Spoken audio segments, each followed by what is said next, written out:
Hello and welcome to HorsePlayer Happy Hour. I'm your co-host, Peter Thomas Fornatal, back with you from the Degenerate Flophouse, adjacent to the Little House on the east side in steamy Saratoga Springs.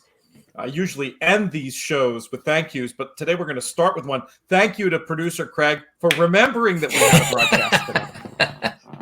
That's a good thing. That's a good thing. And now I'm going to introduce the usual co-host, really a man who's responsible for many great creative ideas in horse racing, including the launch of the podcast formerly known as the DRF Players podcast. Also really responsible for a lot of the mechanics behind this HorsePlayer Happy Hour from an undisclosed location in New England. We have TV's Matt Bernier. Matt, what's up? What's happening? I'm enjoying, I was complaining earlier this week that it didn't feel like we really had any sort of summer weather for our area. It's been, for the most part, rather tepid, and that's the sound we all need to be making here on Thursday at 5 o'clock. And finally, it showed up, and not only did it show up, but it showed up in a big way. I was going to ask you, is it as hot upstate as it is here in the colony formerly known as Massachusetts? I like that. Yes, about 100 on the heat index yesterday. It was brutal over there. It was just brutal. But the rain held, which we appreciated. Today, it's not as hot, but it's somehow steamier. It definitely feels like you're in a different part of the world than upstate New York. Some rain has come through. It's a little bit more expected later. Hopefully, nothing that's going to mess up the racing. After all, great to see that these last two races are on the turf. I do think the predictions of rain hurt our numbers a little bit today in the HorsePlayer Happy Hour game, but that's okay. We still got a respectable number of folks, and it's such a great cause. I want this number to get back up to the heights of where it was a little bit earlier in the season, because we're doing a few things here. We're creating an event that is extremely friendly to horse players, and we're also raising money for charity. I'll let you, Matt, speak to the mechanics of how the game works today, and probably next week we'll do the same thing. Races 3 through 10 at Saratoga. We come on for the last 3 or 4 of them. Tell folks what we're doing here and how they can get involved. $20 buy-in. This is basically your way to get into a qualifier for a few different things. First and foremost, it is part of the regular season of the HorsePlayer Happy Hour tour that we have going on for the next handful of months. If you finish in the top 10 of any of these fields, you accrue points. At the end of the regular season, the overall point leader secures a $10,000 Breeders' Cup betting challenge seat. But not only that, if you finish in the top 2 of any of these HorsePlayer Happy Hours, you automatically qualify for the postseason. And the postseason will eventually be whittled down, I think, basically by half after a handful of weeks till we get to a final table sort. And then the winner of that will also obtain a $10,000 Breeders' Cup betting challenge seat. And I feel like we typically gloss over the fact that not only are you playing for those things, but also the top 10% of this contest, then they qualify for this upcoming Saturday's BCBC qualifier over on horseplayers.com. So many things that you're playing for. And as we've talked about in the past, the VIG, the juice, whatever you'd like to call it, it's all going to go to TRF and TAA, helping the thoroughbreds who, once their job on the racetrack has come to an end, we need to make sure that they have a place to stay and they're well taken care of. And that's hopefully we're trying to do a little bit of our part. And to your point, a little bit light on the numbers this week. I wasn't thrilled to see that, but to be fair, the weather did look a little bit dicey for the afternoon up there. And, I know I'm guilty of it as well. We talked about it the other week. Whenever the weather ends up rolling through and you end up with a bit of an off track, or they have to pull things off the turf, it can definitely change your handicapping a little bit. But hopefully in the weeks leading up to the postseason, we can really ratchet things up. I think that's going to be what happens, because every chance still at both of these added Breeders' Cup betting challenge seats. We're talking $20,000 in prizes added to the pool at no cost to players. We've just got 2 minutes to our first race that we're going to show. Craig, if you want to start thinking about popping the graphic up on that. And this is a very competitive race. We've got 6 runners. The biggest price in the field is 8-1. The shortest price is 5-2. You don't see that very much. Matt, where was your eye drawn here? Well, I think we first have to acknowledge briefly, anyway, it seems like not only has the main track been kind to speed on a number of days, but today especially so. I believe the last race had a $75 or $80 horse that went right to the front and just never stopped. So maybe you want to factor that in. This race, not a ton of confirmed early gas. You have horses that like to be forward. I had landed on the 6 Chocolate Bar from Mike Maker, Jose Ortiz. This one is owned by Mike Dubb, or partially owned. They teamed up to win the stake earlier in the card in gate-to-wire fashion. That was the Saratoga Dew going 9 furlongs. I just felt like paired-up buyers in the 2 most recent, or the career best anyway, 91s. I know turf and a sloppy effort, but I thought that sloppy track effort at Belmont was just fine. Slight turn back from the 1-turn mile to 7/8 here. And I like how aggressive Jose was in the stake earlier today. I'm hopefully he does the same thing here. 5-2. Don't know that I'd want anything less than that, but there's a real scenario with the field being as tightly bunched as it is that maybe you tick up to 3-1. I could see that, and I'm with you with Chocolate Bar. Very interesting to see a horse looking at sectionals with this kind of combination of early speed ability and late speed ability. As long as the trip works out the way we think, speed outside, staying clean. From your observations today, has it been more about speed or has it been more about the rail? Because the rail might be a little tricky for this one, but I'm hoping that outside speed trip could work. Well, and I think the thing for me, when I first was seeing so many people on social discussing the speed bias, I wanted to go through and just double check and see what configurations the races were run at today. Because at 6 furlongs, it's paramount to be forward. And at 9 furlongs, it's pretty important. Not that you absolutely need to be on the lead, but you got to be pretty darn close to it. This is the only one today so far. This is a 7/8 race. For me, the track profile, I went over it on my podcast a few weeks ago. And for the most part, the trend has continued. You don't have to be on the lead. It's very difficult to come from way out of it, but you could be 2 or 3 lengths off and still have a chance at 6.5 or 7. This is going to be the test. I still, on a day like today, would rather be more forward than coming from out of it.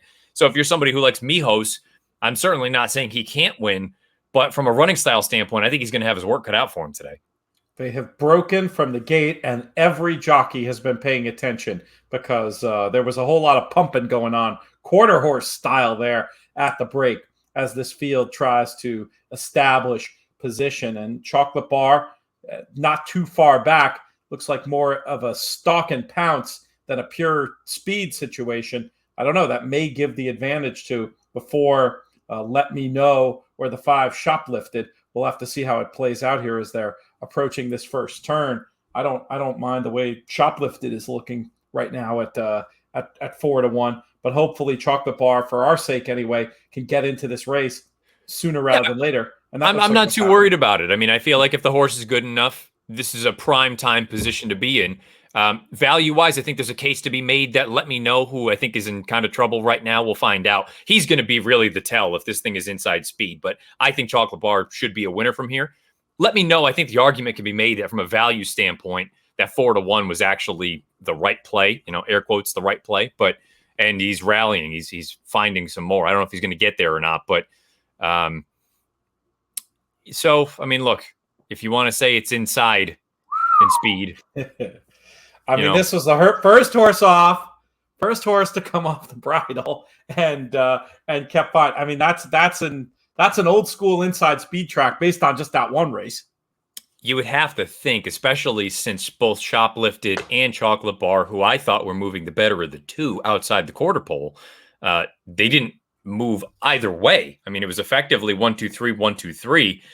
I'm not going to fault any of the riders. To your point, they were all well aware of what was going on. They hustled. They tried to procure their positions. And I'll be honest with you, I thought the position for Chocolate Bar was just fine. I had no issue with that. Looked like winning. Absolutely looked like winning on a fair track. I mean, I just, people will go back and forth about this. And I'll be honest, I've been spending a lot of today looking ahead to Saturday and not focused on the earlier card at Saratoga. But just based on that, that's a racetrack that's dictating the outcome of races.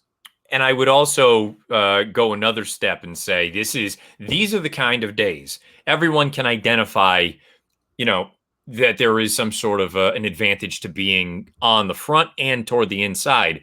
Now it's more a matter of going back and watching tape. The obvious thing that you can sit there and say is anyone who has an off-the-pace running style was compromised. But that's really not rocket science. That's pretty blatant, straightforward. The key now is to go back and watch the tape and find horses that were making any kind of a move. because those are the ones that were truly compromised by it. Yes, they're all, anybody trying to rally from 5 or 6, a Mijos, for example, he was always going to be up against it just in general. But if you find a horse that's actually making some sort of a move on a day like today, those are the ones that next time out, you can really kind of sink your teeth into. Maybe you key them in doubles or a pick 3 or even a larger sequence. That's when you're really going to get your value. That would be my suggestion for those folks that want to try to really take advantage of any kind of a speed bias. Such an excellent point.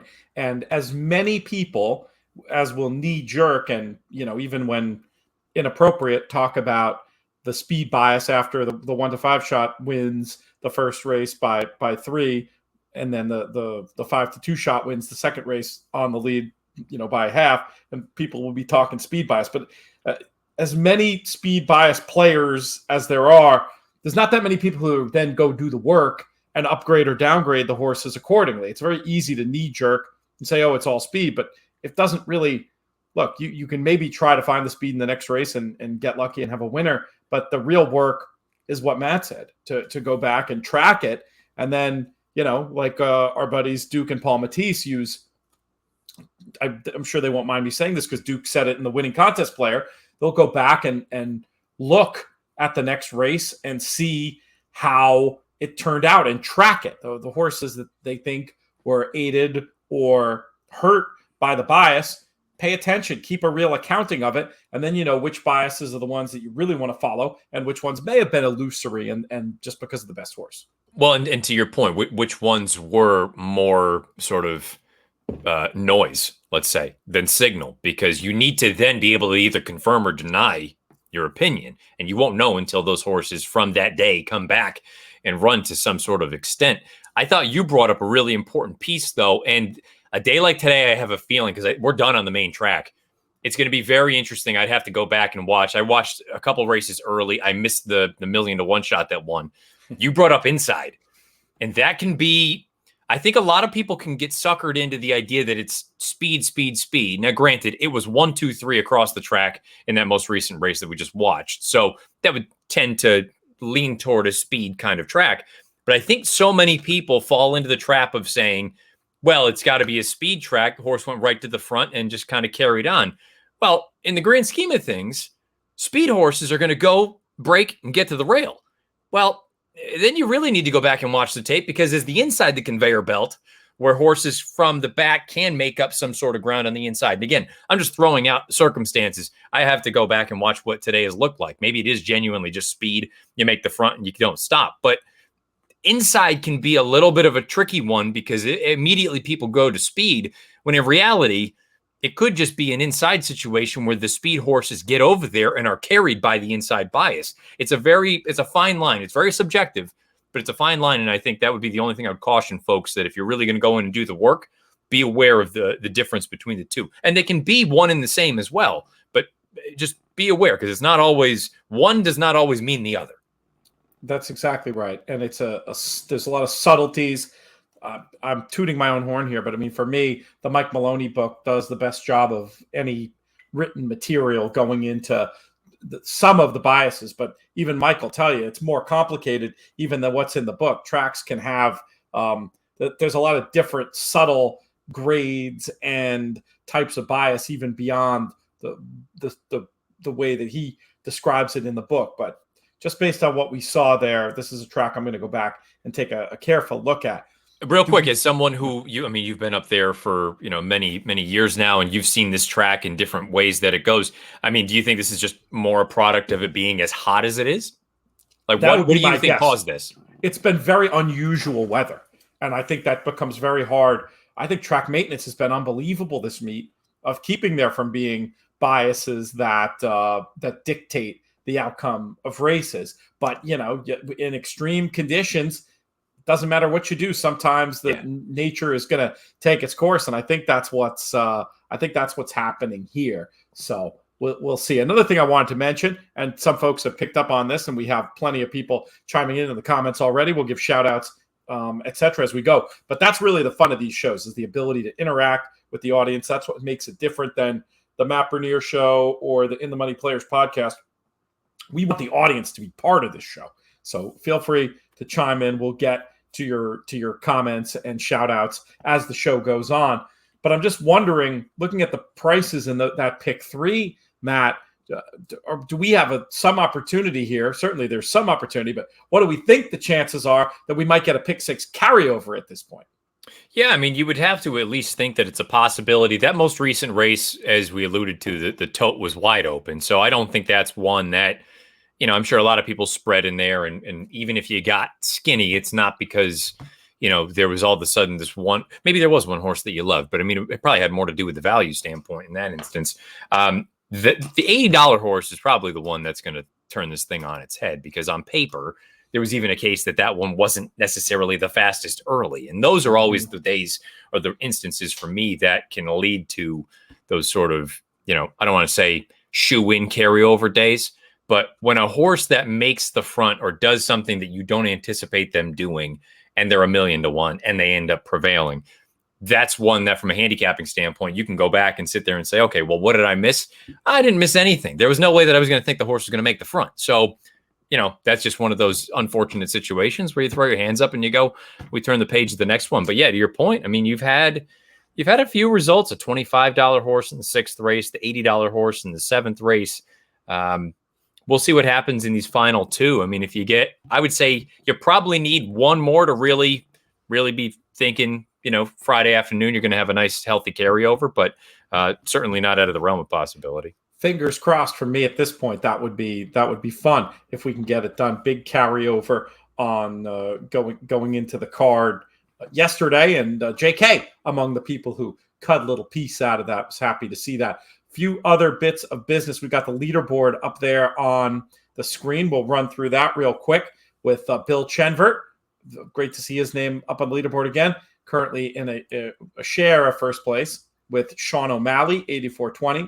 James Babis back in 3rd, 74.20. Chris Couples, been a great contributor to our comments throughout the season, 73.50. Gary Greenberg, 72.40. Michael Cavana, 69.50. Look at 7th. There's that man again, folks. David Browning. He's been en fuego the entire season. Our current leader, he's in that pole position to get that one of the 2 Breeders' Cup Betting Challenge seats, 68.10. But this is a developing story here with Christopher Olson with 3 entries, $65 each. Remember, each entry can get you a tour score. We talked about the tour points before. It's 100 to the first place player, and it goes down to 10 for the 10th place player. And Chris Olson has a chance to pick up some beaucoup points. Maybe at some point, Craig, maybe it should even be now, we can take a look at the overall tour leaderboard. I wonder if we can toggle to the overall tour leaderboard right from that very screen. While Craig looks for that, we did a thank you to Craig up top. I also did want to give a thank to our beverage providers today, Walton Whitman Brewing Company. We did the shows from there last year. That bid hasn't worked out, but they have been providing beer every week, enjoying the world's best light beer, as far as I can tell, the Dick Murphy Light. Going to be moving on to some of their other selections later in the show. They provided the beer for my little birthday soiree Sunday night. It was very, very popular. Just have a few cans left. Got to get back there and hang out. And want to mention also that they've got the racing form for sale now, and the cafe in the mornings. Great place to handicap. So there it is. You see David Browning with a commanding but not insurmountable lead.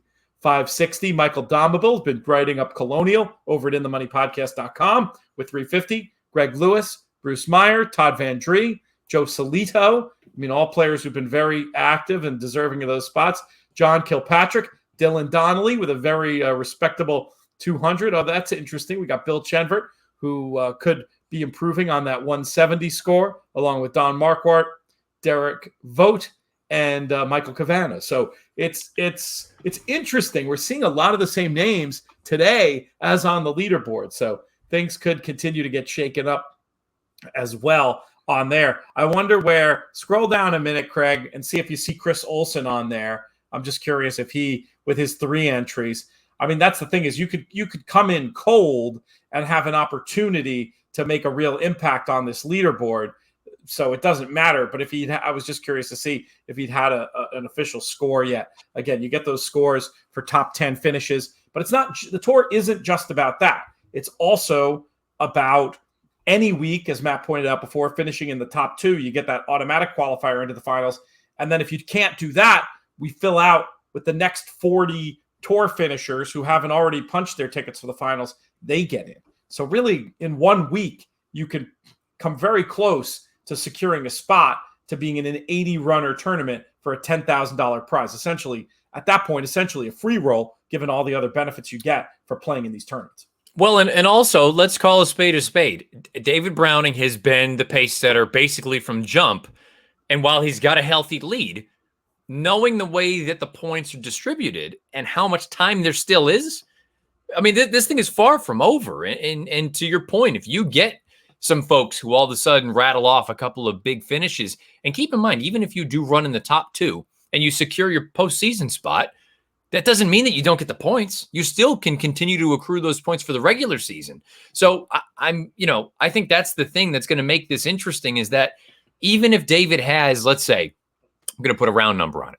Let's say he's got an 80-point lead going into the final 2 weekends, or the final 2 weeks of the regular season. Doesn't mean that he's home. And it doesn't even mean that the person or persons chasing him need to finish first in either of the weekends. They can rattle off a couple of top 10 finishes and get enough points to actually win the regular season and win the $10,000 BCBC seat. So just because your name right now may not be in the top 20, even top 25, top 30, you put together a couple of big performances, or as we just alluded to with Chris here this afternoon, with 3 in the top 10 right now, doesn't take much to all of a sudden amass a rather large, healthy amount of points and put yourself right in position. I mean, just in theory, this would be hard to do, but you could come in totally cold, run 1, 2, 3, with 3 play 3 entries the same, run 1, 2, 3, and come away from there with 270 points in a week. Yeah. And again, it's not all about chasing David and the top spot. There's many other ways you can win here. That's the way we designed it. But, the phrase that comes to mind is it's all to play for on the Horse Player Happy Hour Tour.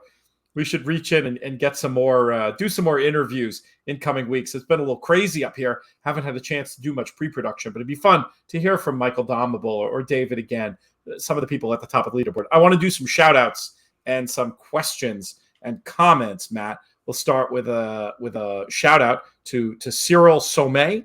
I hope I didn't butcher your name. Thank you for joining us. Suvi Brooks checking in. Daniel Gonzalez. We do have Chris Couples, who we were talking about before, had a nice little double to Shoplifted, who ran second there, possibly hurt by the track. Though I don't know, Chris, I do think on like a truly fair track that Chocolate Bar would have won. I mean, that was just my sense as they were turning in of who was looking the best. But who knows? It easily could have been Shoplifted as well. Daniel comes back with a comment. What's up, guys? Shout out from Wichita, Kansas. Says we're doing a good job. Keep up the good work, and may all your picks end up in the winner's circle. I like that. That is definitely a very nice blessing. Mike, a.k.a. Blinkers Off 420, says, what a day at Saratoga. We'll see. There's 2 races left to come. Hopefully we're going to, I don't know, maybe I'm being selfish here, but hopefully we're going to end this off with a nice carryover for us to dive into for tomorrow. Though I'm not sure I can handle the extra work, Matt, when it comes to the carryover. I've got enough to do getting ready for tomorrow's broadcast at this point. But that's the kind of work you just put on the pot of black coffee and you grind and you make it happen. Well, and like you said, I mean, also bringing up the fact that yesterday, that carryover leading into the day, there was almost a moment where it felt like you were going to have, a 2-day carryover. And now you add in today's results. I mean, theoretically, you could have been looking at I shouldn't say that. When the carryover gets big enough, it's very difficult to actually, regardless of the chaos that ensues, it's very difficult to see a 3-day carryover. I will say, though, and I know other jurisdictions, they kind of have stuck to their guns or they've got their own versions of things. I think Naira deserves a round of applause. It's not the $2 pick six, but going back to a solid dollar pick, the normal setup.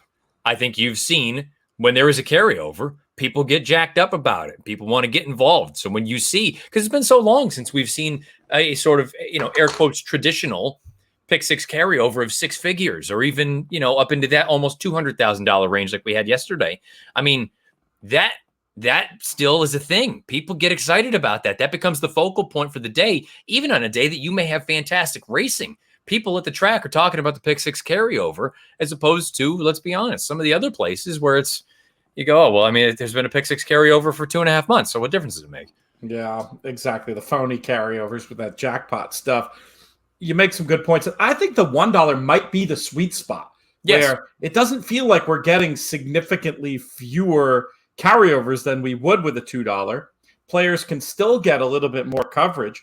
I think the 15% and the $1 really sounds like they found something here, and it's pretty exciting. I think the next step for another track, and our friends at the Stronach Group, they have already done this with, when the Stronach 5 has run. I think somebody should get a little frisky, get a little bold, and either their early or their late pick 5, just turn that into a $1 play and have it be, if it's not hit, it carries over into the next day, because that you want to see something blow up. If you want to keep your 20-cent rainbows or any of that kind of stuff, that's fine, to each their own. But if you really want to juice something up a little bit, nothing wrong with taking that late pick 5 or the early pick 5, which is typically a 50-cent denomination, make that $1. And if nobody hits it, it all carries into the next day. I think I think you could probably get a pretty sneaky amount of play in a situation like that. I'd be very open to the higher increment pick there. All right, let's see. We got a few other comments. Oh, here's one I didn't prep you for, Matt, but we'll see what you think about this. On what will seemingly be the last one this weekend. Could be, you never know, could get a miracle. But who's your favorite Arlington Million winner? Of course, my thought goes straight to gambling on the nice score on WC back in 2010 for John Gosden and Princess Haya. But, I mean, there have been so many great winners of this race over the years. Does one stand out to you? Well, so, I mean, it's a kind of a twofold question. And keep in mind, I haven't been in it for lengthy amounts. So I've probably, my first one was probably that I was really paying attention to 2010, somewhere thereabout, and it happened to be Debussy. To me, if I'm looking at it right now, my favorite horse was Robert Bruce. I think Robert Bruce is still criminally underrated. I think if he had the opportunity to run in a race like the Breeders' Cup Turf, which that was the plan, I think he really was at least going to be a challenge for a horse like Bricks and Mortar. It didn't work out, but I thought he was much better than I think many people gave him credit for.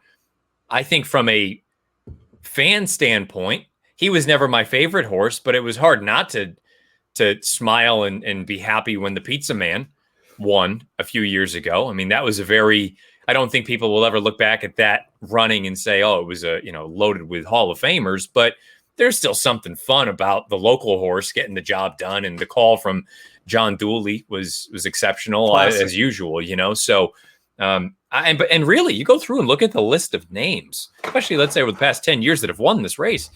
This has been a really strong race as far as some of the horses who have won going back to 2009, let's say. Gio Ponte, Debussy, Cape Blanco, Little Mike, Real Solution, Hardest Core, The Pizza Man, Mondialiste, Beach Patrol, Robert Bruce, and Bricks and Mortar. And I will be stunned, and we'll talk about it in a moment. I don't know if Pete can still hear. I know he's got his mic muted. He's doing some work. If domestic spending gets the job done on Saturday, which I would assume he's going to, it's not as though this is a race that when I went through it anyway, and please fire into the comments if there's anyone that I'm missing obvious as far as this field on Saturday is concerned. This is domestic spending's race to lose.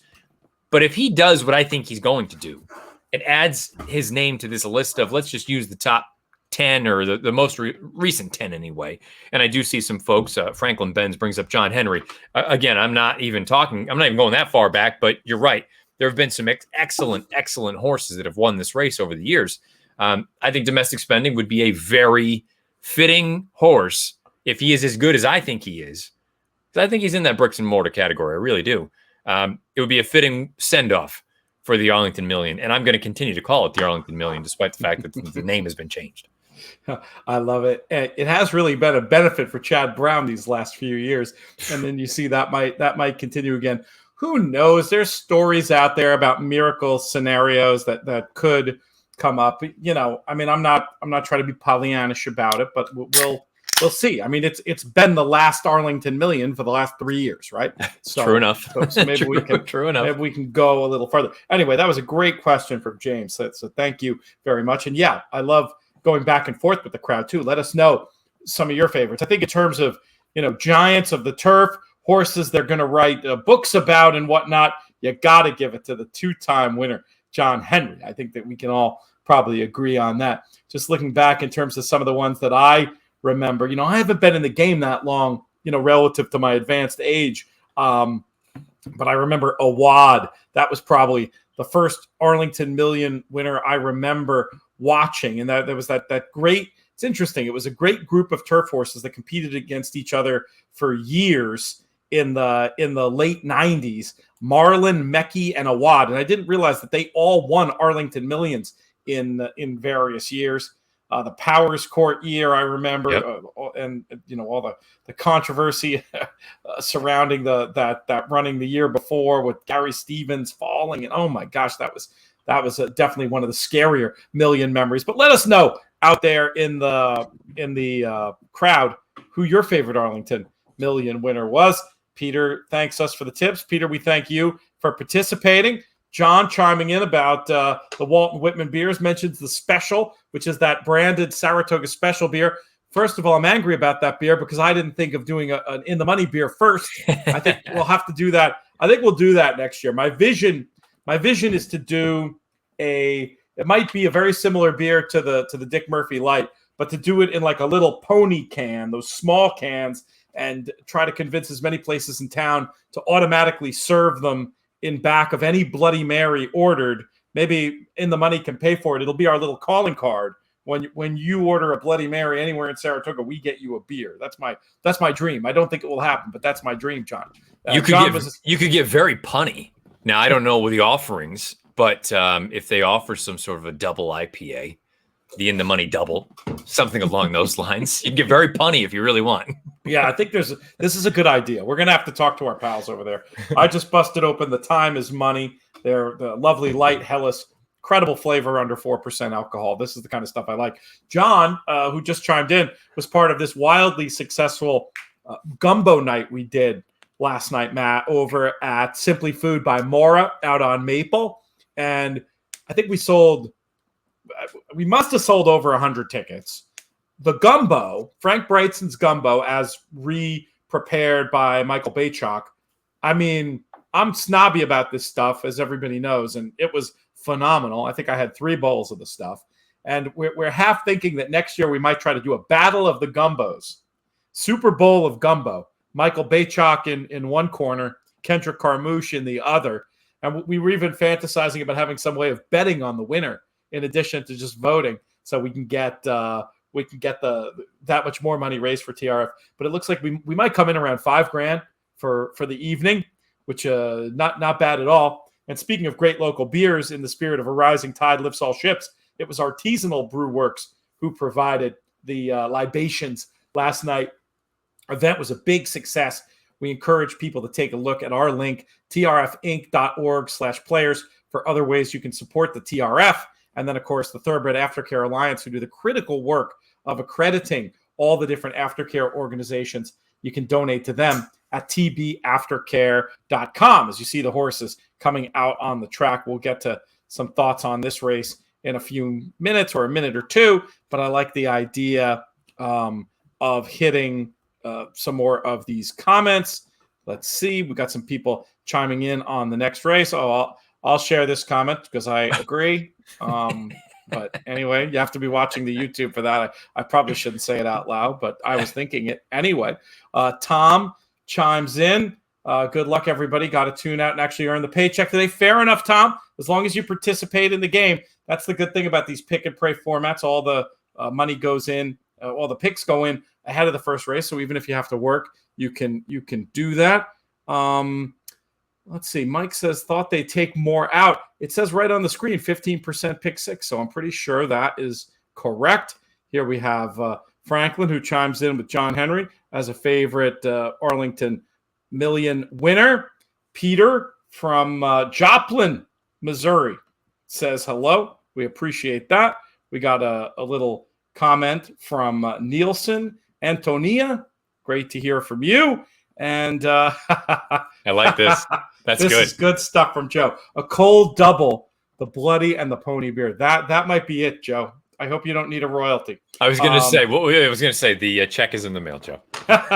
And then John chiming in about the specifics of the beer, the Capriccio Pilsner, the Italian style pills from our friends at Artisanal. Yeah, that was a killer match with the gumbo, and a beer as good as the IPA was on a night. And the IPA was actually a good match with the gumbo too. Sort of the spiciness worked well with the hot profile of that beer, but it was just too hot to drink anything over 5% in my view. So yeah, that's an issue for me. Like, so after this, we're going down, or the other half's already down at the beach. She's staked out our area, but you have a couple beers down on the beach. It's very difficult on a day like today to sit there and be drinking IPAs and not feel like you're just going to explode. Yeah. You need something a little lighter that you can just kind of enjoy and, kick back a little bit. But I do understand. Look, I've become I'm not going to go as far as to say a beer snob, because I'm not that knowledgeable, but the palate has grown. It's expanded. Not a palate expander, but it's coming around. Powers Court, Truls Engebretson mentions as the favorite winner of the Arlington Million. Yes, I remember a time where all you would drink, I knew you when you were very young, Matt, and all you would drink, all you would drink was Jack and Coke. Yeah, young baby, young child at that point. We've grown, we've developed, we've turned into a mild-mannered young man now. At this point. I say young man, I'll hang on to that for as long as I possibly can. I think you should. Until people want to call me out on that. But yeah, hanging out with the likes of me and even JK at this point, you can still hold that mantle. I think. I don't know. We've got this new young generation of players on the In the Money network coming up behind you. There might be, you're no longer the new blood. That's for I already feel like an old man when I see all these kids showing up, and I go, this one's got to be 21, this one's got to be 23. I was already through school when they were born. So I mean, I'm starting to feel it already. The years, they add up quick. Oh, especially in this game. But yeah. lose a few photos, get a few DQs. That'll put the gray hairs on your head. And there are plenty of them. Too funny. I think I'm going to do. So we've got the Win and You're In race for the Breeders' Cup this weekend. And we haven't talked enough about the Breeders' Cup, who are the real partners as well on this show. There is Win and You're In action in France in the Marois, key prep historically for the Breeders' Cup Mile, and we're going to bring in some of those young guns. It sounds like I've got Alex Sauceville and Naomi Tucker, two people who follow European racing pretty much daily. We're going to do a little video. I don't know if it's just going to be for social or if we'll pop it on YouTube. I got to consult with producer Craig about what he thinks would be the best as far as that goes. But we are going to cover that race elsewhere. I didn't get my act together to pre-produce it and drop it in here, which is what I probably should have done. I'll take the host fail on that one, but it's going to be fun. And actually, in this next week with York coming up, there's going to be a lot of European racing that American racing fans are going to want to pay attention to. Oh, there's 1 minute to post. Let's avoid a host fail by bringing in Matt Bernier for his thoughts on this one. Who do you think is going to get it done? I like the 10 Snicket in here for Christophe Clement. First time blinkers. I'm kind of going through and seeing some dirtied up lines go all the way back to April 10th. I'm drawing a line through that race first off the bench. The June 20th race at 7/8 of a mile, I think, is too far. The most recent off the turf run at the beginning of the Spa meet, draw a line through that. To me, the most representative run is 3 starts back, made the move into a hot pace. The winner that day was 4-5 and had an absolute dream trip. Saved basically every inch of ground. Got a really good ride from Joel that day. Joel has the mount here. I think the equipment change is enough to make the difference. Snicket, who I think can pass horses, showed that in the maiden score on the main track at the Big A at the end of 2020. I think this one's got a good chance in here. You're not getting a great price, but 3-1 on the 10 Snicket. The horse looked really nice. She looked nice in her flesh on the way to the track. Fractorization, the 6, I'll mention quickly as one I think could trip out at a decent price. And I think the one's going to be tough from the rail with that speed. Ran a little bit inefficiently fast last day. I'd be very happy trying 1, 6, and 10 here in doubles going forward. but we'll see. Part of me is rooting against them because they're so logical. I feel like almost any other one might trigger that carryover if it's not already been tripped. Yeah, I feel like you're going to probably need. I mean, if you got the 1, the 6, the 10, or the 11 in here, you'd probably need something a little bit funny to happen. Oh, well, there. Guess what? Things are going to get funny already. Something just funny happened because the 1, the presumptive speed, did not break at all. And now, I mean, Get the Candy's been bet, so maybe it's not gonna be a huge difference maker in terms of the pick 6. But I think Get the Candy probably just inherited the lead and is in a fantastic spot as they approach the turn. Right here in this 9th race at Saratoga. Now, Uncle's Gem, regardless of the outcome here today, is one that, again, from a trip handicapping standpoint, you're going to want to go back and make a note of. Broke slowly, rushed up between horses. If the horse wins, even better. Unfortunately, by the way, Joel is out, not to his doing, but 150 wide, which, and who knows if the horse is going to kick or not, but we got no favors as far as the trip was concerned. Go on with this 3. I was going to say, here's your carryover right here. Go on with this carryover. Huge run from the 1. Oh boy! All right, I'm going to I got to email Naira right now and see if they want to show on this 6 carryover. Matt. I'm gonna. Because, there's your carryover. I mean, that's I feel relatively confident saying that's a $36 horse. I mean that's on top of the $80 horse 2 back. It's over. We're carrying this thing over. I don't know what the pool was today, but going back to the trip piece, Uncle's Gem really ran a big race, and on paper it's going to look like, oh well, first time against winners, this, that, and the other. Well. And I'll be curious what the short comment says, but you got to go back and watch the tape and see it was the broke slow, rushed up in between, and still ran, I think, a pretty solid 3rd in the grand scheme of things. I believe it was 3rd. Huge. Yeah, horse ran 3rd. So absolutely huge run. Yeah, and if you think that this is one, you're going to get some experience out of it at the very least. It's a learning experience for the horse.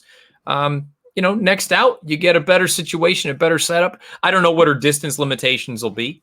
Once you get back to Belmont Park, you don't have 5.5 to work with. You've got a 6 that you're going to have to play. But I would assume next out, maybe it's hard to say. It depends what the field looks like that she runs against. But she's going to have a running line that looks a lot worse than it actually was.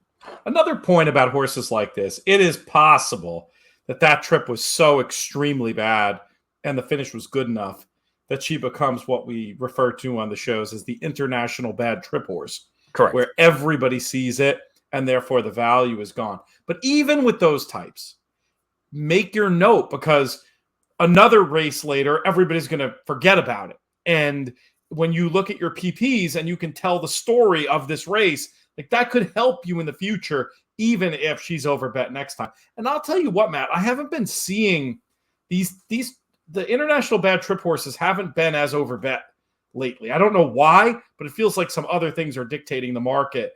But I've seen some value on some obvious trip horses this meeting. I think, I would be curious to know how many folks out there. I know there's still a large contingent that don't watch replays, and the number's the number. And to many people's point, and I think there's some truth to it, but not entirely, the idea that there's no such thing as a trip in a slow race. Yes. Well, but to me, and I mean, let me know if you agree or disagree, isn't a slow race relative? So it may be a slow race for graded stakes runners, but at the level, state bred N1X types, I mean, if par is, I'm making it up, par is 73 for the buyers. If this race comes back as a 74 or a 75, well, isn't a trip in a 73 or a 74 race at the same level? Isn't it all relative? Am I crazy? No, that's exactly right. There's no trips in slow races. It's implicit that you're talking about the same level, right? Correct. So a maiden special weight where the horse had a terrible trip, but it comes back a 70 buyer, and we're talking about, maiden special weight at Saratoga, like whatever. You can upgrade the horse 3 lengths, 4 lengths. They're still not sniffing what a maiden special weight is supposed to run. But if it's it's slow relative to the level. That's a good point. That's one of those things that I never really thought about, but it's 1,000% correct. Well, I hear people bring it up all the time, and in my head, I do understand the logic behind it, but at the same time, I mean, I guess unless you're just using a set level as sort of your barometer, saying like, oh, well, based off of grade 2 company. Well, we're dealing, it's a far cry from grade 2 company. So doesn't it all need to be taken into consideration when talking about that? And to Franklin's point, Snick at 100 wide. Yeah, I mean, that's a horse. Now, maybe you don't like the horse and you look at her and say she just likes to finish second. That's fine. I'll be curious to see what the running line will look like, because it's not going to look like she did anything. But in the grand scheme of things, she probably ran 7/8 of a mile in a 5.5 for a long race. So do with that what you will. Let's see how much that turned things over. We did have at least one person in the comments, Peter, who we heard from before, who had this horse. So did Bill Chenford. So he is looking real good to get the spoils. And that's and a massive number. Exactly. Yeah, I mean, 134 in a short contest. Bill Chenford's having a hell of a day. Who else? Tariq Kuchtaf has vaulted into third with that pick and is now in decent position to get into second and possibly make our final tournament. Mark Wilgard, another who had the 3. I love these grids they have. Speaking of partners of ours, horseplayers.com. That's where you go to play these games, and I should have been mentioning them more later. We do them every Thursday. I think we'll give another run next Thursday to the 3 through 10 at Saratoga. I don't want to draw too many conclusions from the slightly down participation. Look at the pick 5 Will Pace. I was just looking at him. we got enormous. I mean, you have to assume that, I mean, you're scooping it with almost all of those, except the pick 6 is paying to 4 of 6 in a couple of instances. I think we had a pick 6 carryover even before that, is what I'm seeing from the fact that we have. When was the last time you saw half the field of 4 of 6 carryovers in New York, and 4 of 6 paying rather than nobody's even going to hit 5 here. So the favorite 5 of 6 is almost 16 grand. I mean, that's wild.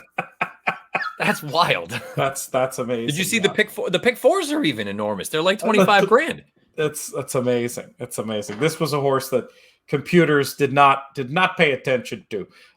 Getting back to the leaderboard, we'll just run through the top 10. James Babbis, Chris Couples, Gary Greenberg, Mark Wilgard, Michael Cavanna, David Browning still in a position to make points. I don't know that a 9th, I don't know that he can use just 20 points. It might not even count for his scores. He's had so many. Chris Olson. So now that's interesting. So he has 3 different horses in this leg. So he's got a very good chance to pick up tour points on one entry. Not going to get the result of the 3 entries getting points, but that's okay. We'll see what happens as far as the last race goes. But so Peter in the comments mentioned that he had the horse in the last race. Tell us the case. Anybody watching who liked that horse, if you want to give us a red board on what was appealing about that runner. It's a keeper, not one that I came up with in my reckoning. Though I will say the last race wasn't bad, but I just didn't think. I thought It's a Keeper. I thought she was going to get a very different trip. I thought she was going to be stuck further back, and I just didn't see tripping out like that. It was a little bit surprising for me. When you go back and look at It's a Keeper, Matt, is there anything that's leaping out to you that we may have missed on this runner?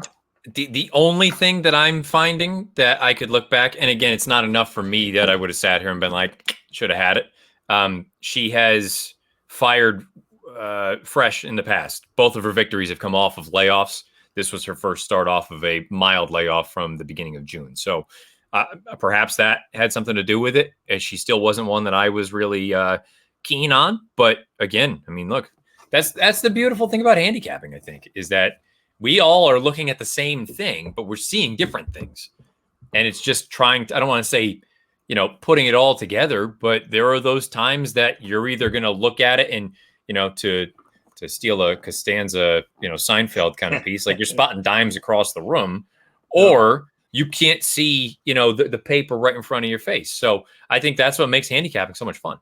It's one of the great intellectual challenges that there is. I remember many moons ago, I was in book publishing and sitting down with it was a very nice guy, but, sort of an erudite fellow. And I was talking, it was, where are you going this weekend? Oh, I'm going up to Saratoga. Oh, Saratoga, what's that? And you get into the whole horse racing thing. and he's like, I was describing the intellectual pursuit of playing horses, and he was like, I'm making him into kind of a straw man because he wasn't being this obnoxious, but the implication was, you describe it as if you're talking about playing chess. And my response was something like, no, it's way more complicated than that. Yeah, there's a lot more variance than in chess. But I did I never played chess seriously, but I absolutely loved it.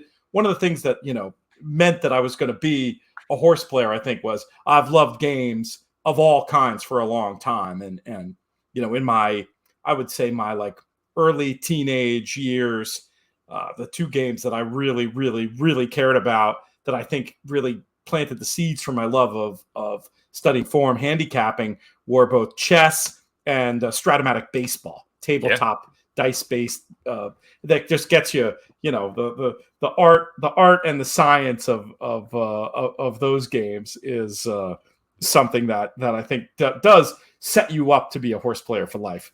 When I was in middle school, we had an activity period in the midst of the day. It was like a 15 or 20 minute block just to kind of, let us all reset a little bit so everybody wasn't just totally fried. And one of my teachers, he called it, given, New England and the winter and whatnot, he called it snowball baseball. And it was the APBA, card game. And we would draft teams, and you would, with the dice, and you're looking at the different stats and all that kind of stuff, and you try to put together the best team that you possibly can. And that was, I say to people all the time, I mean, I played baseball my whole life, and part of what made the form so, I don't want to say easy, but it wasn't so intimidating when I looked at it. It was like the back of a baseball card, or for kids these days, baseball reference or football reference or, pro football reference or whatever it is, where it's just all the stats, and you can go through and you can sort things, and you can look and see, a number of different statistics. And I'm not even getting into baseball with all the new, I guess not just baseball, it's all sports with the, not your standard stats anymore. I'm going to call them, borrowing something from, the Brohammer kind of ideology, the compounded stats, where a few different pieces, few different metrics create this number, and this number is actually the one that you want to go off of. I think that's what makes this such a fun game, is that there's always stuff that's changing, and you can. I maintain it. The minute you think you know everything is the minute you're going to get your rear end handed to you, because you don't know everything. You need to be willing to adapt as times change, because I strongly believe that if you're not willing to change, you're going to get left in the dust.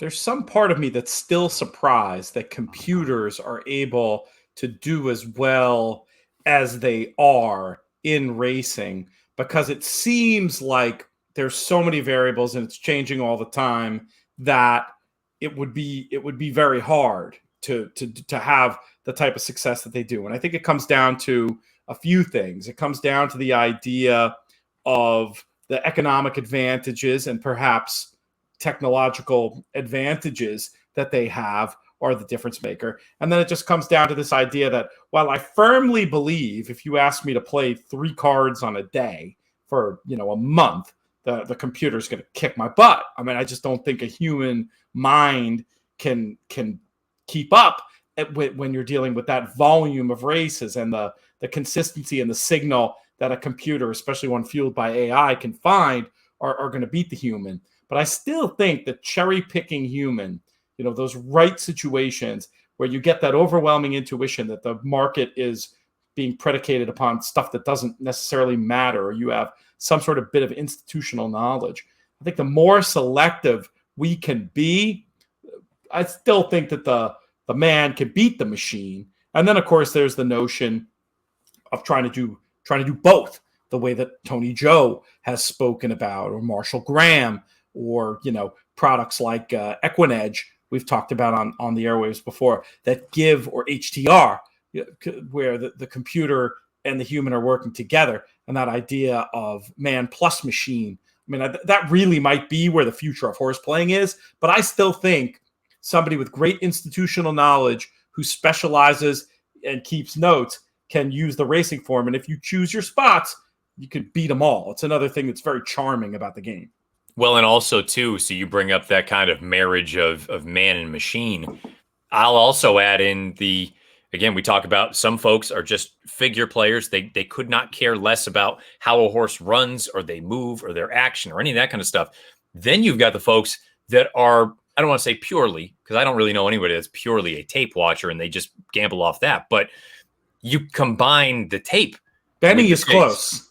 Yeah, true enough. But he's not really, but even he uses HTR, I think, or some. Well, some and I think you need something to kind of contextualize what you're looking at. Okay. And again, you could have, going back to the idea of there's no such thing as a trip in a slow race.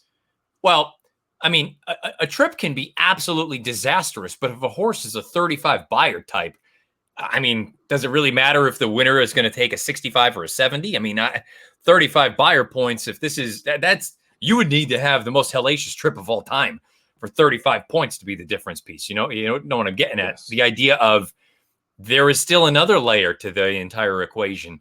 I think you need to be able to use all tools. I remember, talking about gumbo and Mike Baychak. He kind of described it to me. He's like, it's like a gumbo. You put all these different ingredients in, you put it together, and you hope that the combination comes out delicious.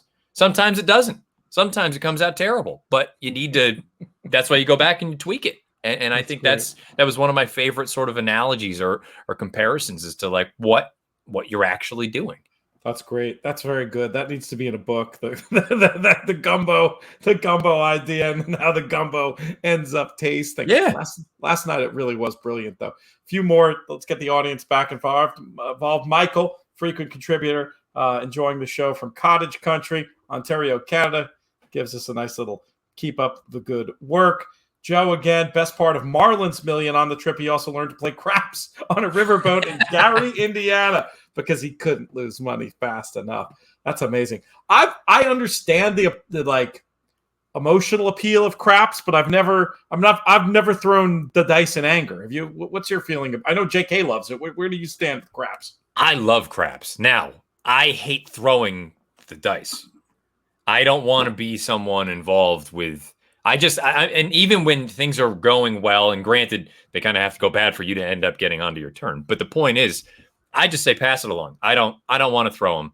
I just want to sit there, play the pass line. Then when we've got, the point on or whatever the hell it's called, you end up with, all right, I'm going to play 6, 9, a little bit here and there, have a little bit of action. I just go for the higher probability outcomes because I think if you do end up, and you can back it up too, as far as getting your odds, I just think it's sort of a, not to sound, arrogant or conceited. I mean, I'm far from the smartest person you're ever going to meet, but it makes you think as opposed to just sitting there and no disrespect to folks that enjoy a slot machine, but I don't need to sit there and just punch a button. I mean, that does nothing for me. I'm not sure you heard the interview I did recently with Joe Applebaum, but people out there who are interested in sharp perspectives on gambling and where we are as an industry, go back and listen to that. And he did say something that was a little bit chilling because we are talking about racing as a game that's obviously on the intellectual side of things. And he did make the point that if you look at the gambling behavior of the American public, we talk about voting with your dollar all the time. They've voted with their dollar. They like the lottery and slot machines. I know. And that does make our job very tricky. And there's got to be some way without getting super exploitative like the 20-cent jackpot pick sixes do that present themselves as they're marketed as something that should be appealing to the lottery and slots crowd, but they actually just, can't diminish their bankrolls fast enough with the way they are tilted completely towards the computer players who are more or less the only ones eligible for the outsized rewards and get the rebates that reduce the usurious takeouts. It's, but there's got to be some bet that can be come up with that isn't a benefit for the computer players and doesn't exploit the little guy that still is appealing to the tendency of the simple is better. The first thing that popped to my mind, the much derided roulette bet. Look, the roulette bet was never going to work with that takeout in a parimutuel way. But like some sort of fixed odds version of the roulette bet, it's kind of interesting. Some sort of odds or evens fixed odds bet. Like there's got to be something out there. We look, we're not going to dumb the game down. It is great because it is what it is. But let's work on the on-ramp to get those people a little bit more involved.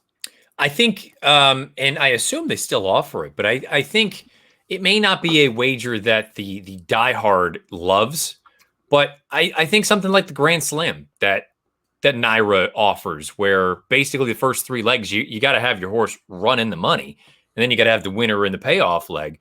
I think that's at least a little less intimidating especially for folks that are brand new to it, and they still, maybe you want to get involved in a pick 4 or pick 5 or a pick 6. You're afraid of how much it's going to cost you. You're not totally confident in your ability of actually identifying, despite the fact that you can spread as deep as you want. Maybe you're not really there yet. I think that's at least an easier sort of way of entering that fold of multi-race wagers. And the problem then becomes, though, and again, comparing it to, the lottery, that I think it's just human nature. The idea of the possibility of I can, buy a lottery ticket for $2 or whatever it is, and tomorrow morning I could wake up with 500 million. Well, in reality, we don't have that offering, and I don't know that there's a way to even do that. But I would like to think, to your point, people are, well, maybe they're not as smart as I hope they are, but the idea of, like, from a probability standpoint, the odds of you winning the lottery are effectively nil. Correct. But with a little bit of sort of knowledge and a little bit of homework in horse racing, you at least have a reasonable expectation. Or if you tier things and put things into perspective of strictly, okay, I think this horse is going to win X amount of the time, you can put things together to get what you would think is, okay, 4% of the time, this pick 3 or pick 4 is going to hit. Price-wise, hopefully, given the odds that they're likely to go off at, I'm going to end up with a positive expectation. There's a lot of legwork that does go into it. And I think that's one of the scary things, especially compared to sports in general. You don't have to really know a heck of a lot about, I'm making it up. Preseason football is on tonight. People are betting on preseason football. That to me is asinine, but it's very easy. Okay, it's the Patriots. I don't even know who they're playing tonight because I don't even care that much. But it's A or B. It's very easy. There's not a lot of thinking, a lot of thought that goes into it. With a horse race, even on the small side, there's going to be a field of 6. You got to make decisions here and there. And I think some people, it's the combination of, you're probably not going to get the life-changing windfall in one race individually, and also the idea that, as opposed to just saying, "Give me a quick pick at the corner store," you got to go through. You got to get some sort of past performances and figure out X, Y, and Z. It's I think if somebody had the perfect answer, we would be in a different position.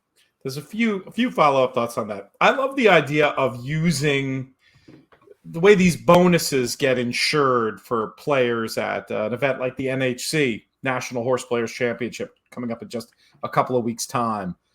If there was some way to come up with some sort of gambling feat, whatever it is, that was insured, so you could have some. I mean, you're not going to have 200 million, obviously, but that you could have a guaranteed $5 million payday if you did something wild, but attainable, whatever the heck that is. There might be some idea with insuring what a player can do, rather than the rainbow route, trying to use a similar idea, but do it where a $10,000 insurance policy to pay out 7 figures becomes a piece of the pie. That's one idea. And then you mentioned preseason football. I made one preseason football bet ever. The only angle I ever heard, and I wish I could remember the coaches, but it was some game where I'm pretty sure it was Pete Carroll and the Seahawks at a time. I don't know if this is still the case, but I guess he had a reputation for always trying, even in preseason games. And they were up against a coach that had a reputation for the opposite of putting the third string quarterback in for, most of the snaps. And somebody pointed the angle out to me, and I thought it sounded smart. And it was my one and only, and it was successful. I mean, it was a route too. It was one of the easier money bets I ever made. It made me think okay, that's, if you're going to get an edge, knowing that one team is trying and the other isn't would be a decent way to get an edge. But other than that, you can have it. The only thing I can compare it to, especially from a horse racing standpoint, it would be as if, as opposed to betting on races in the afternoon, you went to Oklahoma with your buddies in the morning and started betting on the workouts. Which, again, You don't know the intention. What are the connections? What's the trainer trying to get out of this work for this horse? I have no idea what the intention is tonight with the third stringers for the Patriots. It's basically the kids are probably just trying to make the team. Forget about winning the game. So to me, I'd rather just keep my money in my pocket until week 1 of the season and go on from there. That's funny stuff. All right, Mike chimes in. This is nuts, referring to the secession of prices. You referenced this one from Franklin before about Snicket being 100 wide. Yeah, you can play Snicket back. No problem at all there. Let's see what Joe says. If one uses internal pace figures, a lot of times trips like this show up in the numbers. It's an interesting point. You can see inefficient moves and things like that. And then he'll look at the replays after to confirm that. But that's I get that. Oh my goodness, that's interesting. Does Peter mean he played the horse because he saw that Bill Chenvert played the horse? I keep it's a keeper hitting the inside on that corner. I knew she had it. Well, there you go. It worked. It worked out well, certainly there. But that is interesting, that the fact that you can see who David Browning or Bill Chenvert or Jonathan Kinchett or Matt Bernier are playing. Playing in these contests, these pick and pray contests where the picks become available. It can be a de facto tip sheet for you. And here's this is interesting. Franklin mentions that It's a Keeper was maybe havable as a jockey play with Dylan Davis continuing to ride well. John talks about game playing, mentioned Stratomatic, Risk, and Backgammon. I played both Risk and Backgammon as well. Backgammon, I know, a game that has a lot of gambling surrounding it. A lot of poker players also play Backgammon. That makes complete sense to me. Chris says he couldn't make heads or tails of a single race in this pick six. Hey, not many people have been. Oh, that's funny. Franklin talking about the NFTs replacing baseball cards. That's a conversation for another time. There is some horse racing stuff going on in the NFT world that we're just starting to look into over on the In the Money Media Network. Oh, this is funny. Out on YouTube, there's a handicapping session from way back starring Tim Conway. They cover both classes, claiming allowance and caution against betting horses with more than a 20-day layoff. Obviously, a very, very different world that was. The only Tim Conway thing I remember, we're getting way older than you, Matt, here, and probably most of the audience, but I do remember him doing some sort of skit at some point where he played a jockey on the Carol Burnett show, and it was pretty insulting and hilarious at the same time. I will say something to that idea, not necessarily, apples to apples, but I remember having conversations with Dan Illman when I was down at the Forum, and we would go out after work or whatever. And I would ask him, because he is just as much a stickler as I am about lead changes and things like that. I said, what do you do with the lower level horses, knowing that there's a reason they're in for 12.5 or they're in for 20? Is it as important? And he said, anything that you can spot, and maybe his opinion has changed in the time since, but he goes, anything that can be perceived as a negative is a negative. Don't just assume that, well, because they're here, that's what they do. Certain horses, and even great horses have been terrible with lead changes and mechanics and things like that. But again, I use that analogy with sports.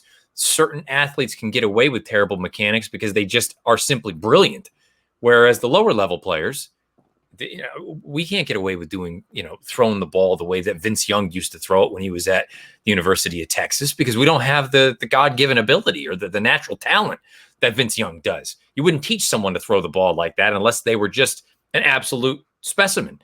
I think there is something to that. So going back to the idea of, the 20-day plus layoff at those lower levels, maybe there is something to that. I don't know, because that's the way that they really make their living, is the blue collar types. They show up, they cash their check, they go to the track in the afternoon. When they go away for a little while, maybe you want to be a little bit more wary. It definitely was the case at one time. All those old handicapping books have old saws like that. So I get where it's coming from. John, getting back to that conversation about trips and slow races. I think the right way to think about a trip is to try to quantify it, right? Like how many lengths did this trouble cost a horse? And sometimes it can really be an immense amount of lengths if you're talking about, pace dynamics and condition analysis and actual trouble in a race. But I think that old saw is just to prevent people from betting, an established horse that always runs a 65, and then they run a 50 because they had a bad trip, and then they're running against a bunch of horses that are going to run in the 70s again. Like, stay away from that trap, I think is more or less the right way to say it. Howard says, hello, boys. Who's alive in the late pick 5 at Saratoga? Almost nobody. Yeah. Congrats to those who are. Amazing. Yeah, I wonder. I don't think we'll be hearing anybody in the comments, at least nobody that I believe, that's going to tell me that they're alive. And that, Franklin, technology's changed everything. Everyone now has access to any replay. Gaining an edge with information is very difficult now. That's true. I mean, I think there's some edge in the diligence to do it. And the thing about trips is they're pretty subjective, trying to decide which ones matter and which ones are more along the trap variety that is the alternative to that. But yeah, in terms of getting an edge, I still think, and this might be something that we start getting more into here at some point over the next couple of years, the ability to look at horses in the paddock and quantify what, and have a real database and know what that means. I mean, the work that Maggie Wolfendale's done the last few years over at NYRA, that's something that's not factored in, I don't think, by the computers. I know internationally some of the modelers have people in the paddock. I don't think that's happening here. That's the kind of thing. You always have to try to find the next edge, whatever it is. And maybe it's a smarter way to approach a new bet, or maybe it's some new piece of information. But it is true, the proliferation of information, it makes your life easier and it makes your life harder. 1 minute to post for the finale here, Matt. We'll get back to some comments in a minute, but curious to get your thoughts on this one. A lot of pedigree here from me anyway, and I don't know if the horse can run or not. The number 4, Group Hug, goes out from Maker. They tried to get on the grass last time, washed off. His only run on turf one time, far from a disgraceful effort. You look at the overall pedigree. Speidster's about 12% with the turf routers. This horse is 3/4 to a runner called Hug the Money, who was 2 for 6 lifetime on grass, 4 for 6 in the money, did win routing on grass. The second dam was a winner anyway of the Group 1 Dubai Duty Free in 2003. Ipatum, I don't know if I'm pronouncing that correctly. She also won a graded stake here in the United States. Again, with the way Maker's Barn is going, and with enough pedigree in here, and if I don't love anybody else, 7-1 is more than fair for me to find out if this one either just can't run or if this one's wanted grass all along. One of the two that I want in here. The other one is another first-time turf. That's the number 12, Aban. This one, you're looking at the time form breeding ratings, is actually best rated going long on turf, has never done it, has never stepped on the grass, but a new gelding, 2 runs back, going out for the second start for the new barn. Todd Pletcher seemingly can do no wrong at the moment. Luis Saez in the irons. Give me the 12 and the 4 against the field to try to close this thing out here at Saratoga. Yeah, I mean, so do you think I'm kind of crazy going off on like a pedigree tangent at this point? Or is it as simple as, look, Chad's here? And also, I think the other thing, too, is some of these horses, they paid a ton of money for. And it's like they're just kind of cutting bait saying, get out. Like, I don't want to talk anyone off of a 15-1 shot. Please, if you like the horse, go on. And it's good that we're almost loaded into the gate. Royal Tryst, to me, that just screams like we're trying to get out. They paid $500,000 for this one. And we've had 5 starts, and now they're going to dump in for 75. That, to me, is not necessarily a positive. But then again, it's 15-1. I'm not going to talk you off. Yeah. And McPeak, for whatever reason, I mean, we noticed when Matt Vagvolgi ran those stats over at InTheMoneyPodcast.com, he does well enough with 2-turn grass horses up here, typically younger, but I could accept leaving that one in. There's nothing wrong with the favorite. I mean, the favorite's probably supposed to win first start as a gelding. And with Chad Brown, I don't mind those kind of drops that just get that one out of the barn, get some money, get that one out of the barn so we can get the next graded stakes performer in. But I think the 12 and the 4 are far more appealing at the prices. Yeah, I would agree with that very much so. And the 12 looks to have avoided the potential for a bad trip out there from the inside. You always love to see that when the rider can at least tuck in a little bit. I mean, probably still took the turn 3 wide, but that's okay. In a beautiful spot now, maybe too close to this 22-4 opening quarter. This is the rare instance where there's pace in a NYRA turf route. I mean, they're cooking out there, and it's not, I don't think it's an illusion. I think this is a legitimate strung out field because they're They're cooking out there. I mean, this horse 47 flat for this level. I mean, I think that's a pretty honest half mile at this point. Junior Alvarado is that on No Burn, who Yes. is in fact trying to burn them all off.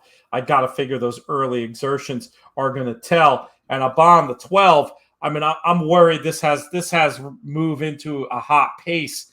One of my favorite trip angles, kind of written all over it, but who knows? Maybe the horse will be good enough to make the top here at the top of the lane. I'll tell you what, Ricardo Undersized gave this along with- 4 a beautiful ride. I don't know if he's got enough kick, but it won't be because of the ride. Yeah. You've got a clear shot, but here comes the favorite, the Chad Brown runner, Amano. The 12 is digging in, but I think the bird has flown. The 4 making the move up at the wood, but probably not going to be any better than third. Sure looks like a 3-12-4. Yeah. After all the chaos, we get a very logical result here in the nightcap at Saratoga. Yeah, and you know what? I look at that and I say 5-2. You know, you're going to get your $7 or your $8 on a Chad Brown with a rat aboard. That's probably in many people's eyes just an absolute slam dunk.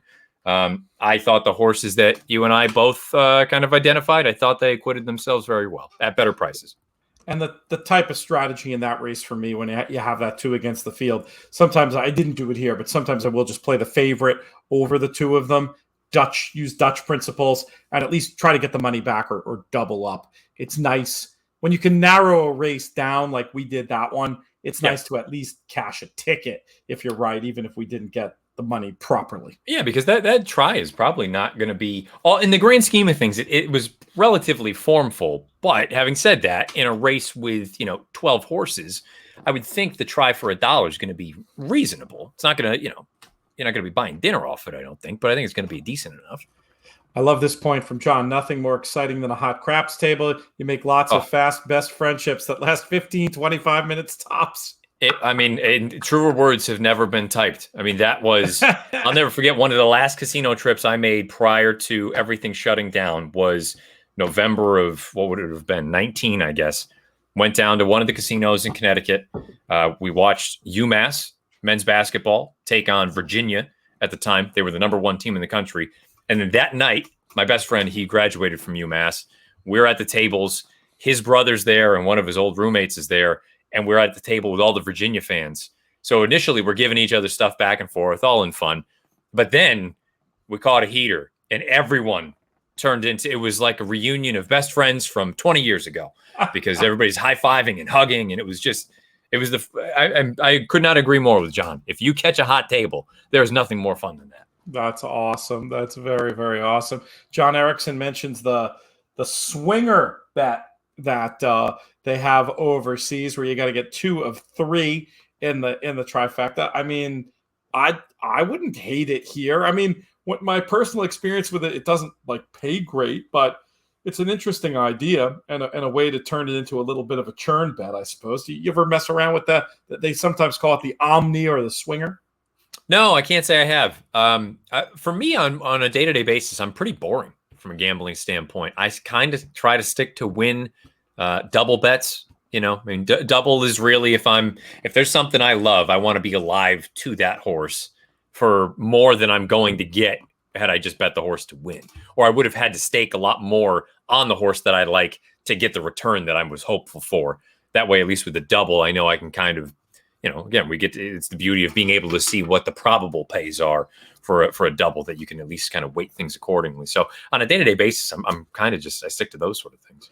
Chris Couple says, formerly a regular sports bettor involved in the daily fantasy stuff, blackjack, once committed to horse racing. The other activities are absolutely boring now.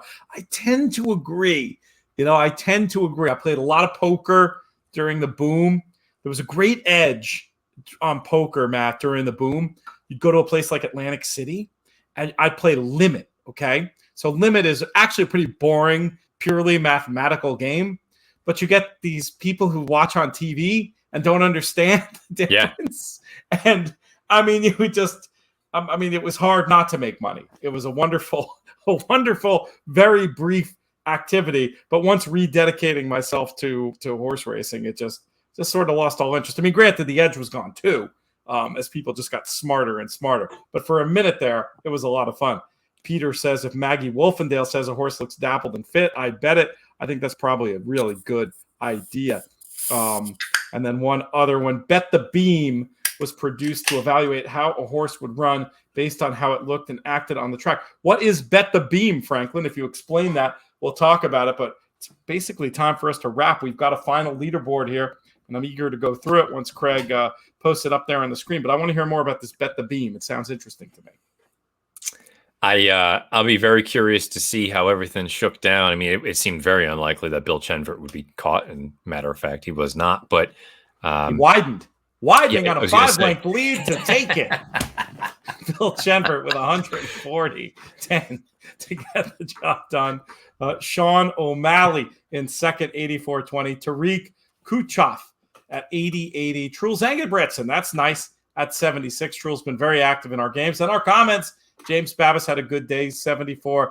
Chris, who was saying how inscrutable the card was, ends up getting some 40 tour points for that 6th place finish, goes on to play in Saturday's qualifier as well. Should mention that Saturday qualifier to the Breeders' Cup Betting Challenge, you can buy in that directly over on horseplayers.com, the place to do all your qualifying for the NHC and Breeders' Cup Betting Challenge. Gary Greenberg, 72-40 in 7th. Mark Wilgard, 72-30. Chris Olson, he gets one up there. He gets one of the 3 up there with the place points on the 12. Not all he dreamed of, but he does not come away empty-handed. And in fact, he's going to have 3 entries into the qualifier on Saturday, looking down the leaderboard, 71-10. Michael Cavana gets those 10 points with the 69-50. And for once, David Browning, it's not like he gets nothing. He'll play in the qualifier. But today, as far as tour points go, he's the bubble boy. Congratulations, David, 68-10. And then the 2 Christopher entries of $65 are going to round things out on this Horse Player Happy Hour leaderboard. And another thing to point out, as far as, you brought up the Saturday qualifier coming up this week. Christopher has 3 entries now. He paid a total of $60 today. He's got 3 of them. Each one of them individually on Saturday would have cost him $179. So he's in made in the shade right now as far as Saturday is concerned. And to your point, probably wasn't the result he was hoping for as far as the contest itself was concerned, but he's not walking out of here with nothing. He's got a handful of points that he's going to add to his total for the season. Yeah, there's so many different ways you can win on Horse Player Happy Hour. We want to encourage folks to tell other people about it because, again, in theory, it might hurt your chances, but we need to support things like this to get the industry to do more horse player initiatives, horse player friendly initiatives, like being willing to work with us so we can provide $20,000 worth of added value to the fans, not to mention the money that goes to Thoroughbred Aftercare in the form of the Thoroughbred Aftercare Alliance, who do the critical work of accrediting these organizations. And of course, our friends over at the Thoroughbred Retirement Foundation. To learn more about some fun projects we have coming up and to give directly, it's trfinc.org/players. A final thought from you, my friend, ahead of this weekend. We didn't even get to talk 4-Star Dave. Key prep. Actually, I think it's a win and you're in for the Breeders' Cup Mile. We should talk about it for at least a minute and a half here at the end. I thought it was going to be the Raging Bull show. I had an interesting, it wasn't a fight. It was the slightest of disagreements with Sean Clancy, who's our guest of doing the Saratoga Pick 6 on the Saturday show about the trip last time. I felt like the trip probably cost Raging Bull the race. He thought he had every chance. He just didn't get the job done. I expect him to confirm his newfound superiority as a 6-year-old. He thought it was more of an open race. Where do you stand? Yeah, I mean, I haven't done the deepest of deep dives as far as watching tape and things like that. Raging Bull, for me, has always been a slight underachiever.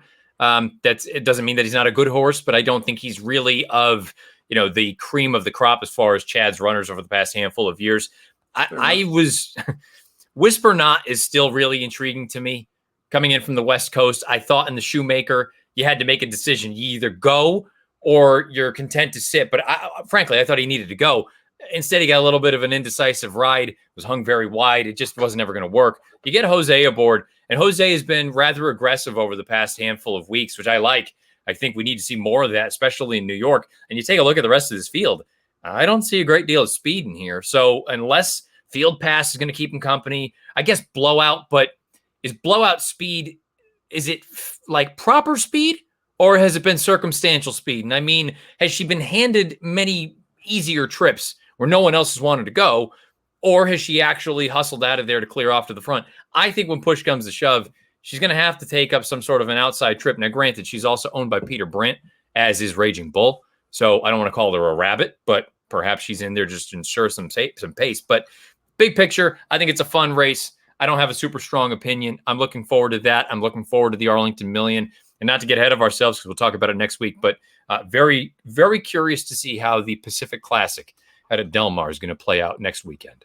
I'm excited. I'm going to be doing a special live stream with Scotty McKeever of Equine Edge. If folks don't know and are curious to check out that product, by the way, we have a promo code to get you a free month. EquineEdge.com. Use the promo code FREEMONEY or go to EquineEdge.com/FREEMONEY.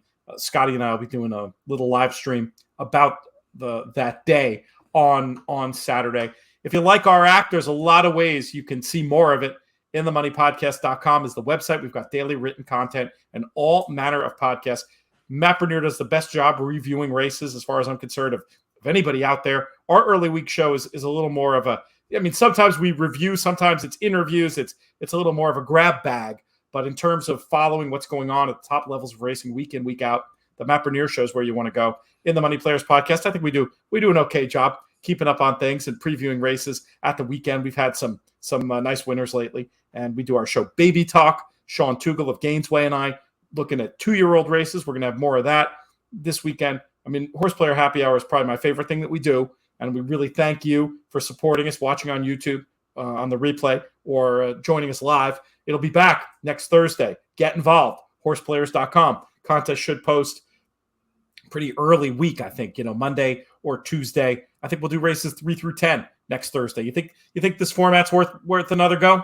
I would give it one more week, and if for whatever reason it ends up being a little bit light as it was this week, then maybe we can reassess. But I think it deserves at least one more chance. Yeah, that's what we're going to do. And let us know what you think of different formats. I mean, it turns out we can't do the video of Del Mar, but do we want to do Del Mar and not have video? Like, if people love the idea of the 2-track whole thing happens in the hour and a half, we can do that too. Again, it's all about interactivity. Also want to give a shout out. Gotten to meet so many fans at the Paddock Bar this summer. People coming up and hollering and saying hi, and we really appreciate that. Another way to get more from us, if you're interested, our In the Money Plus service. That gives you a little digest of the picks we give on the shows, extra content as well. I don't know. We have to see. We're going to do a Pick 6 show tomorrow. The question is, will it be behind the paywall or will Naira sponsor it? Hopefully the latter, so more people get a chance to listen, but that's going to be fun. Check back InTheMoneyPodcast.com. And then with that, I'm just going to do the thank yous. We already thanked producer Craig, but we'll thank him again. It seems like he rebounded. He broke slow. He was out slow about 3, but he got himself into the race and finished with alacrity. So we appreciate that very much. Matt Bernier, always a pleasure spending time with you on these shows. Very much appreciate that. Our friends at Walton Whitman Brewery right here in Saratoga, absolutely make that a stop on your trip when you come this way. Horseplayers.com, the place to qualify for the NHC and the Breeders' Cup Betting Challenge online, and the Breeders' Cup, winning your in action this weekend with the 4-Star Dave and the Prix de Marois on Sunday. Look for our special video on that one. I want to thank them, especially Haley Amos, who was there with her parents last night at the Gumbo and confirmed that Michael did a fine job bringing home the Frank Brightson-inspired Gumbo. Haley's been an absolute pleasure to work with over at Breeders' Cup, as has Justin McDonald and the rest of the team. That's going to do it. This show's been a production of In the Money Media and the Breeders' Cup. On the In the Money side, our business manager is Drew Coatney. Our chief creative officer is Jonathan Kinchin. I'm Peter Thomas Fornatow. May you win all your photos.